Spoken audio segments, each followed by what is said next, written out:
Bonjour et bienvenue dans ce écho de la semaine. C'est parti pour les grands titres. L'association LAS G80 a effectué une remise de dons le 12 novembre 2021 au sein du lycée Abdoulaye Sadji de Rufisque afin d'aider les jeunes filles qui ont des difficultés au cours de leur cycle menstruel. Nous parlerons également de la rentrée politique du mouvement pour la relève qui s'est tenue le 6 novembre 2021 au sein de l'immeuble Diagne Faye sous la présence effective de plusieurs personnalités politiques. Aussi, à l'approche des élections locales 2022, certains Rufisquois ont déjà choisi un profil adéquat à la tête de l'hôtel de ville de Rufisque. Les détails avec Sitafa Pembat Ndiaye. Retrouvez-moi dans un instant pour le développement. Toujours dans le cadre de la remise des dons, Madame Ba, l'actuelle proviseure du lycée Abdoulaye Sadji, sollicite chaleureusement Idi Ba, le président de l'association, pour l'apport de ces dons afin d'aider les filles qui ont des difficultés au cours de leur cycle menstruel. Elle salue également cet acte de haute portée qui consolide un partenariat entre le lycée Abdoulaye Sadji et l'association LAS G80 tout en priant que cela se bonifie dans les mois à venir. Toujours avec des Sissi. C'est avec beaucoup de satisfaction que je reçois ce don. Je vais dire que nous recevons, nous du lycée Abdoulaye Sadji, ce don de LAS Génération 80. En ce jour symbolique, lendemain de la journée nationale pour l'éducation des filles. Nous savons que l'État du Sénégal a fait beaucoup d'efforts dans le sens de la scolarisation des filles et dans le cadre de leur maintien. Mais il y a quelques résistances dans les établissements parce qu'il y a un phénomène mensuel qui frappe les filles. Lorsqu'elles sont dans cette situation mensuelle, il y a beaucoup de choses qui font qu'elles ne peuvent pas souvent venir à l'école. Et aujourd'hui, ce sont ces choses que les membres de la génération 80 sont venus apporter au lycée en renfort. Nous saluons vraiment cet acte de haute portée puisqu'il consolide les bases du partenariat et du partenariat qui existe déjà entre les membres de cette association et le lycée Abdoulaye Sadji.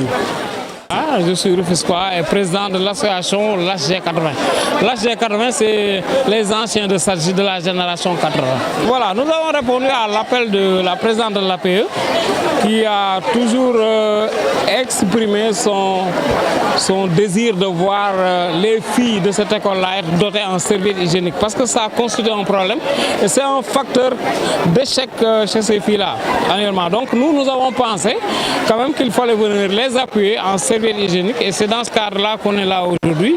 On a mis en branle la commission féminine donc, qui s'est réunie et qui a pu mettre à la disposition en tout cas du lycée des serviettes hygiéniques, des accessoires de femmes d'une valeur d'à peu près 1 million.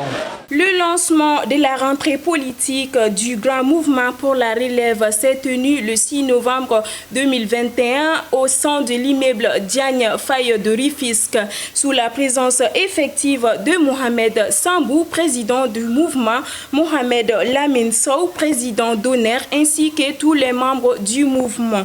Ce mouvement de grand relève a une entité associative qui se nomme le Grand Mouvement des citoyens pour le développement du Sénégal qui ont d'ailleurs fait une rentrée politique en France, à Londres ainsi qu'au Sénégal. Sogna Oumoudjouf pour les détails.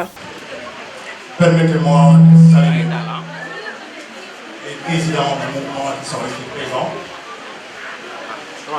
les membres du grand mouvement de la relève, les sympathisants, les adhérents, les personnes qui nous suivent au niveau de la diaspora.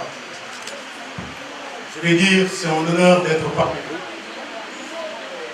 Je suis ravi et je rends grâce à Dieu d'avoir la possibilité aujourd'hui ici de pouvoir lancer le grand mouvement La Relève. des professionnels de la diaspora et du Sénégal, issus de secteurs d'activités différents, engagés pour une seule cause, le Sénégal. Des leaders de mouvements unis pour partager la même ambition et participer ainsi à la relève de la classe politique.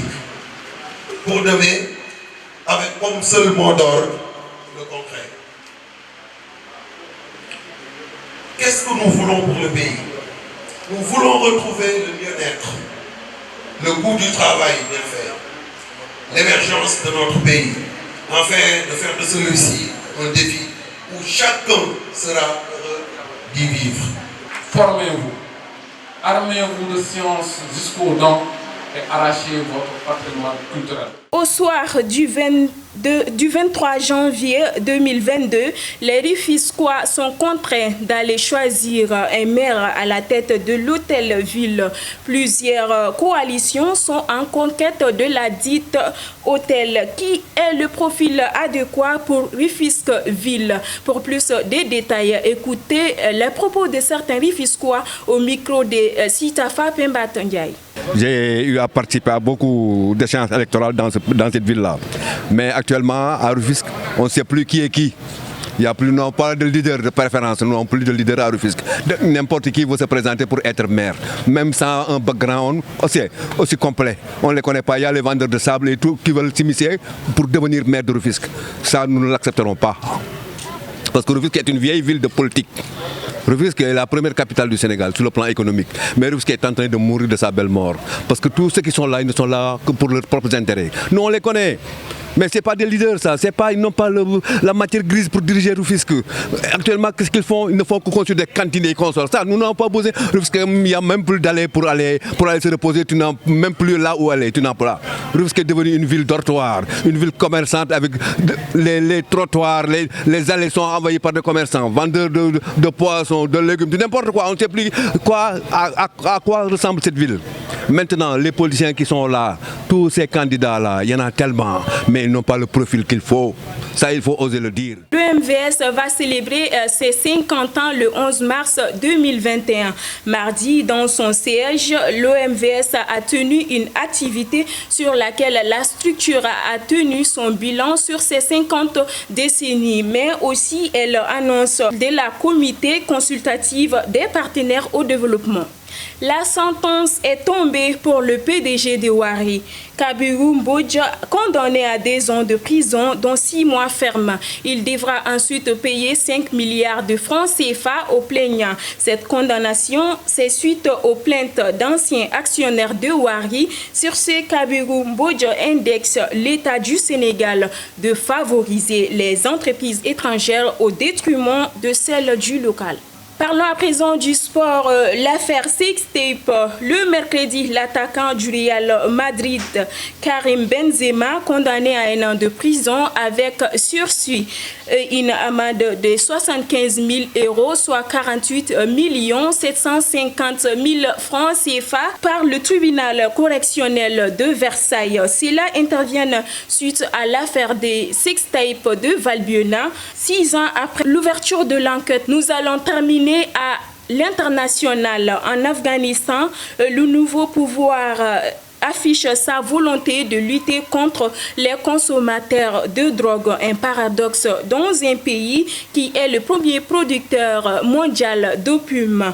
En Afghanistan, c'est désormais le ministre de l'Intérieur qui gère les problèmes des toxicomanes, un endémique qui toucherait, selon l'Organisation des Nations Unies, 10% de la population, soit 4 millions. Mesdames et messieurs, c'était tout pour ce écho de la semaine. Je vous donne rendez-vous la semaine prochaine. D'ici là, portez-vous bien en compagnie de nos programmes.